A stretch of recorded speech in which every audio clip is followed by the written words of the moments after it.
got Scott Clark here, the Director at Career Building, and we're coming to you live today, Friday, and we're going to talk about job rejection and what you need to do to deal with it. So welcome Scott for joining us. Thank you, good to be here.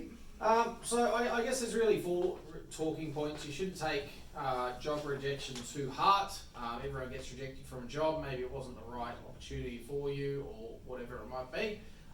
So I guess what would you say is point 1 about taking job rejection? Well, I would say you don't want to take it personally because people get rejected for jobs for all sorts of reasons, not necessarily related to your experience or skill set. It could be just the person interviewing you is having a bad day. But I think a lot of people might only do an interview once every 10 years and not have a good interview, but I think you need to bounce back. I think there's some important things, and some ways you can do that, I guess, is ask for some feedback. You can ask for feedback from a recruiter like ourselves on why you didn't go positively through the interview, or ask the hiring manager if you haven't gone through a recruitment agency. Simply just say, is there anything I can improve on? What were my strengths? What were my weaknesses? Most people are willing to give you some sort of feedback. That's not always the case, but most people will.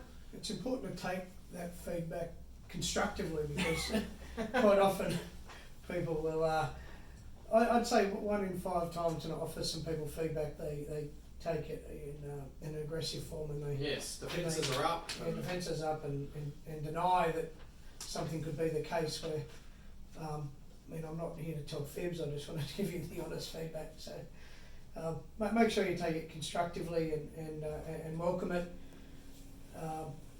And sometimes, and I'd say quite often, you're probably not going to get accurate feedback because people might be rejecting you on reasons they don't want to make obvious or clear. And that is true. We do see that from some companies and HR people and etc. Unfortunately, but that's it's not really a reflection on you. It's more a reflection on them and what they want.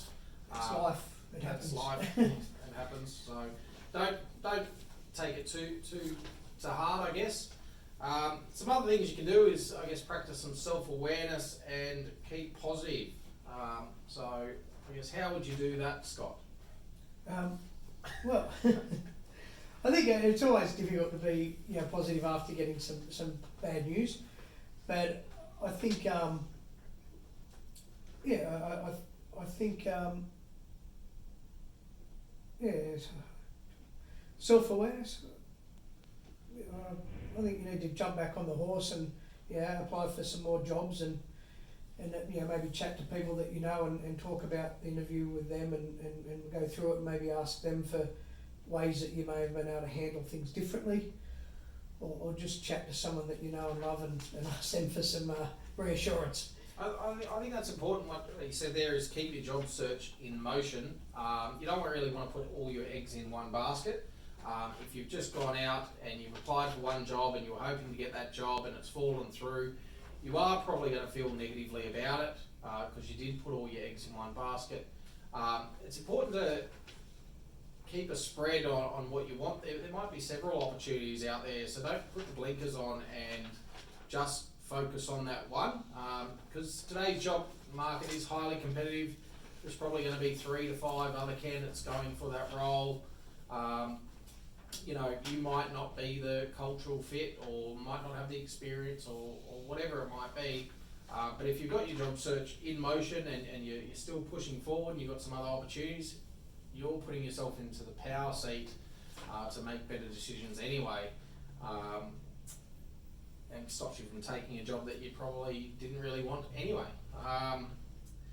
And I guess, keeping your job search in motion is important. Keep reaching out to recruiters, talking to them, talking to people like ourselves, looking on the jobs boards, LinkedIn, Seek, networking, whatever it is. But you should still be pushing forward. If you made that decision to leave a company, and it's not the right role for you anymore, then you want to take that next step and not get burdened by it. I think so. I think that's all very good advice. So if you have any questions, comments or anything, please leave them below. We'd love to hear from you. Make sure you follow us on YouTube, LinkedIn, Instagram, Facebook and all the likes, Twitter. We go live every Friday at 3:30 PM. We're doing this for you guys. If you have any questions that you want answered next week, please let us know and we'll do our best to help you out with whatever advice we can. I guess that's been another episode of the Careers Couch. Thanks, Scott, for your time. Good afternoon and have a good weekend. Excellent. Bye for now.